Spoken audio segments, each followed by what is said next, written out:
Hello students, आज का हमारा टॉपिक है राग बागेश्वरी। तो सबसे पहले राग का दोहा लिखेंगे हम। राग का दोहा।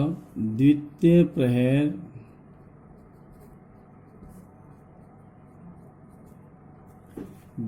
प्रहर निशी, द्वितीय प्रहर निशी गए और नी, गंधार और निषाद, गए और नी मृदु, मानत मासा संवाद, मानत मा और सा संवाद। द्वितीय प्रहर निशी, रात्रि के दूसरे प्रहर में इस राग का गायन समय है। गे और नी मृदु, मृदु होता है कोमल। इस राग में गंधार और निषाद स्वर कोमल प्रयोग किए जाते हैं। मानत मा और सा मध्यम और षडज, मा और सा इस राग के वादी संवादी स्वर है। नेक्स्ट लाइन है आरोहन,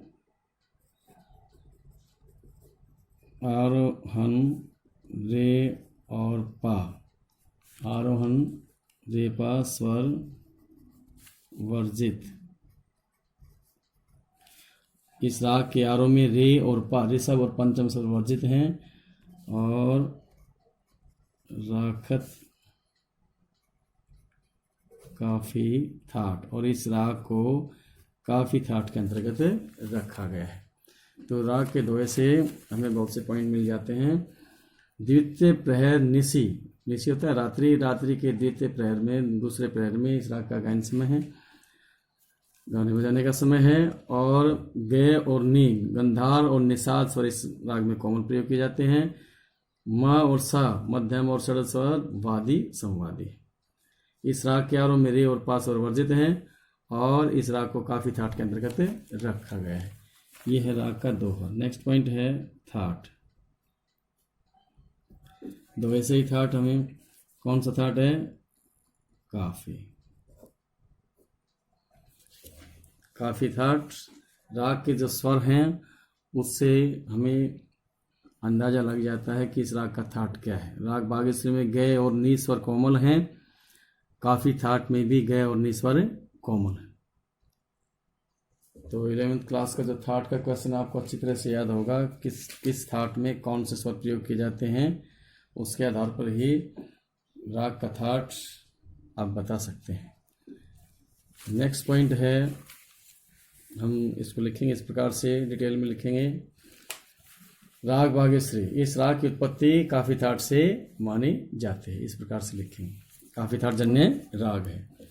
नेक्स्ट स्वर कि इस राग में कौन कौन से स्वर प्रयोग किए जाते हैं। इस राग के आरोह में, मैं लिखता हूँ, इस राग के आरोह में रे और पा स्वर वर्जित,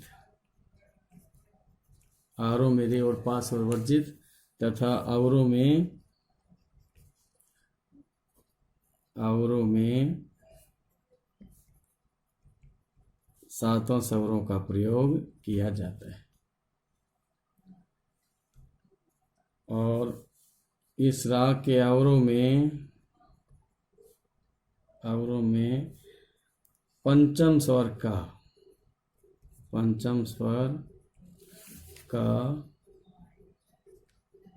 वक्र प्रयोग किया जाता है। पंचम स्वर का वक्र प्रयोग किया जाता है। ये था स्वर का पॉइंट। अब नेक्स्ट पॉइंट है राग की जाति। स्वर के पॉइंट से नेक्स्ट दो पॉइंट्स आपको मिलेंगे। एक तो राग का आरोह तैयार कर सकते हैं और एक राग की जाति। किस प्रकार से? राग के आरोह लिख लीजिए। स्वर के पॉइंट से ही राग की जाति किस प्रकार से। इस राग में आपने 7 स्वर लिखे, नी और सा, ये हमने 7 स्वर लिखे इस प्रकार से। और ये अवरोह लिखा, सा नी धा पा म ग रे और सा, ये लिखा है इस प्रकार से। अब इस राग में रे और पा आरोह में वर्जित है। आप वर्जित पहले से वर्जित इस प्रकार से कर दीजिए। कौन से स्वर है? सा ग म ध नी सा। इस राग में ग और नी स्वर कोमल है, ग और नी स्वर कोमल करो, ग और नी स्वर यहाँ कोमल करेंगे। तो ये है राग के आरोह अवरोह। नी स्वर से भी शुरू होता है इसका, नी सा ग म ध नी सा, ये है नी सा ग म ध नी सा। और सा नी धा प म ग रे, ऐसा भी करते हैं। और दूसरा अवरोह एक और भी है, इस प्रकार से लिखते हैं पंचम स्वर का वक्र प्रयोग में, सा नी धा म प धा, स नि ध म प ध ग म ग रे सा। इस प्रकार हम लिखते हैं।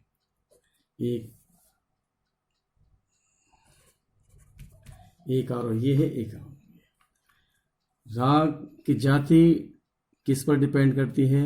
राग में जो स्वर प्रयोग किए जाते हैं उस पर राग की जाति डिपेंड करती है। नेक्स्ट पॉइंट है राग की जाति। तो राग में लगने वाले स्वरों से ही राग की जाति निर्धारित की जाती है। जैसे इस राग में ये स्वर है, आरोह में रे और पा वर्जित है और अवरोह में सातों स्वरों का प्रयोग है। ये भी आरोह, ये अवरोह। रिपीट स्वर आपको काउंट नहीं करना है। रिपीट स्वर यदि हम काउंट करेंगे तो राग की जाति गलत हो जाएगी। जैसे 1 2 3 4 5, और ये रिपीट स्वर है, ये रिपीट स्वर है। 1 2 3 4 5 6 7, ये रिपीट स्वर है। और यदि ये आपने और अवरोह लिखा है तो इसको देख लीजिए, 1 2 3 4 5, ये रिपीट स्वर है। 6, ये भी रिपीट स्वर है, ये भी रिपीट स्वर है। और 7, रिपीट स्वर को हम काउंट नहीं करेंगे राग की जाति में, अन्यथा राग की जाति गलत हो जाएगी। तो 5 आरोह में हैं, 5 स्वर आरोह में हैं और 7 स्वर अवरोह में हैं। तो राग की जाति क्या होगी? औडव संपूर्ण। राग की जाति के विषय में कुछ मतभेद हैं इस राग में। तो इस राग की जाति पहले लिखेंगे हम औडव संपूर्ण। 11th में आपने पढ़ा था कि जाति के विषय में जातियां 3 प्रकार की होती हैं, 3 उपजातियां होती है इस प्रकार से। और हमने इससे पहले राग में आपको समझाया था अच्छी तरह से। औडव और संपूर्ण, ये है राग की जाति। राग की जाति के विषय में कुछ मतभेद हैं। कुछ विद्वान इस राग की जाति संपूर्ण मानते हैं और कुछ साड़ा संपूर्ण मानते हैं, लेकिन अधिकतर जो संगीतज्ञों के मत हैं वो हैं औडव संपूर्ण जाति के ही मत हैं। तो इस राग की जाति क्या है? औडव संपूर्ण। नेक्स्ट पॉइंट है, हमने लिखा वादी और संवादी, लिखे मान लीजिए वादी संवादी। इस राग का वादी स्वर है मध्यम। राग के दोहे में ये लिखा हुआ पहले से ही, म और सा। राग का वादी स्वर है मध्यम और संवादी स्वर है षड्ज। ये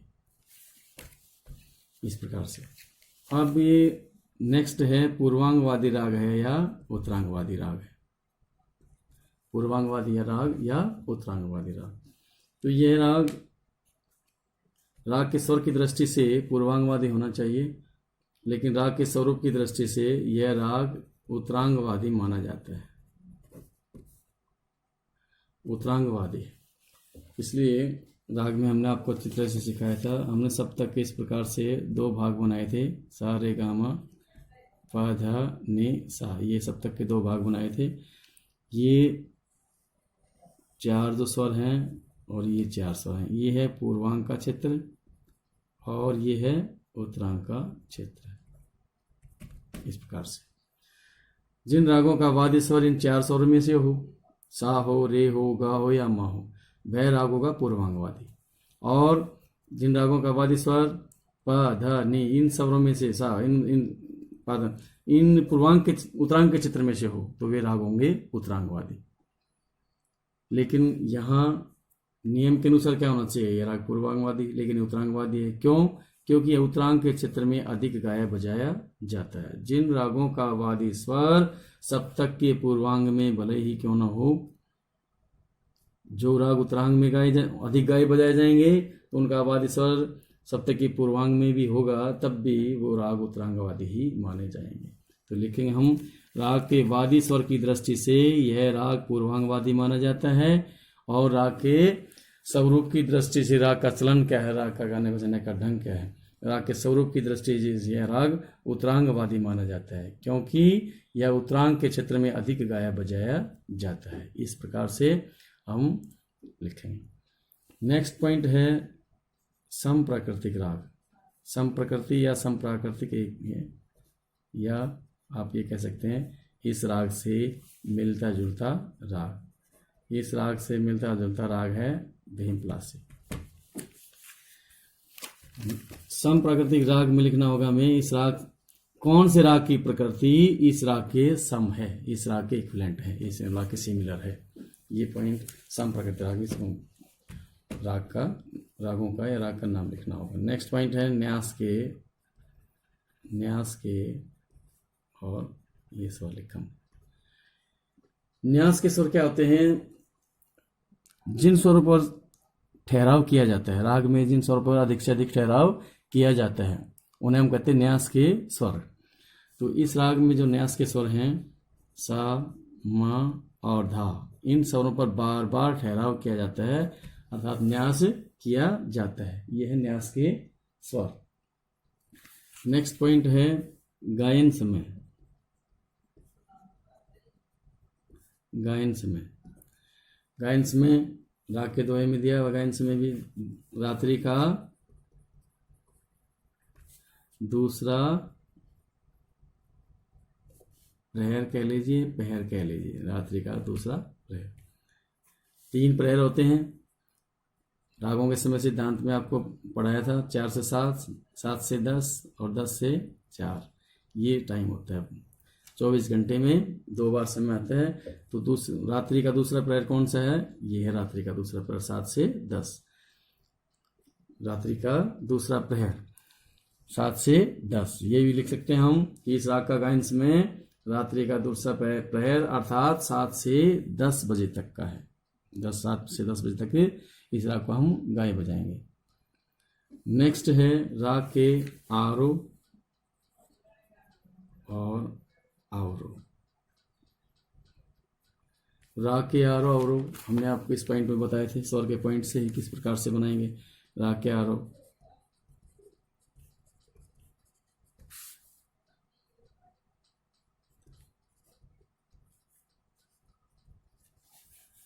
ग और नी कोमल करो, ग और नी कोमल करेंगे। ये मंदर सप्तक का है। अवरोह लिखो सा नी धा पा मा गा रे सा भी लिख सकते हैं, और सा नी धा और मा पा धा गा मा गा रे सा, ये लिखेंगे हम। पंचम स्वर का ये वक्र प्रयोग है अवरोह में, इस प्रकार से ये नी को कोमल कर दीजिए। ये है राग के आरोह अवरोह। रे और पा आरोह में वर्जित, और अवरोह में 7वां स्वरों का प्रयोग है, और पंचम स्वर का वक्र प्रयोग। आप ऐसे भी लिख सकते हैं सा नी धा पा मा गा रे सा, और ग और नी को आप कोमल करेंगे, ऐसा भी लिख सकते हैं। तो ये था राग का आरोह और यह है अवरोह। नेक्स्ट पॉइंट है राग की पकड़। पकड़ क्या होता है? स्वरों का वह छोटा छोटा स्वर समूह जिससे हम राग को आइडेंटिफाई कर सकते हैं। जिन स्वरों से राग की पहचान होती है उसे हम पकड़ कहते हैं। जैसे इस राग में कौन कौन से स्वर ऐसे हैं जिनसे राग को हम आइडेंटिफाई कर पाएंगे? धा नी सा मा, धा नी धा मा, और मा पा धा गा मा गा रे सा, ये राग की पकड़ है इस प्रकार से। नेक्स्ट पॉइंट है विशेषताएं। इस राग में विशेष क्या है? विशेष राग विवरण के अंतर्गत आरोह में रे स्वर को वर्जित माना गया है। पहली विशेषता ये है किंतु कभी कभी इस राग के आरोह में रे स्वर का प्रयोग किया जाता है और मध्यम स्वर तक जा कर के और फिर वापिस हम आ जाते हैं। जैसे म ग रे ग म ग रे सा, इस प्रकार से हम प्रयोग करते हैं। पंचम स्वर का भी वर्जित किया गया है इस राग के आरोह में, लेकिन आवरोह में इस राग के आवरोह में पंचम स्वर का वक्र प्रयोग किया जाता है। जैसे म प ध ग, इस प्रकार से म ग रे सा, इस प्रकार से हम लिखेंगे। ये है पंचम स्वर का वक्र, म प ध ग, वक्र प्रयोग इस प्रकार से। लेकिन जो स्पाट ताने जब बोलते हैं उनमें इस नियम का छोड़ दिया जाता है और सा नि धा पा मा गा रे सा, इस प्रकार से हम बोल सकते हैं। लास्ट पॉइंट है इस राग में सा म और ध म और ध ग की संगति। राग बागेश्वरी स्वर विस्तार।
शास्त्रीय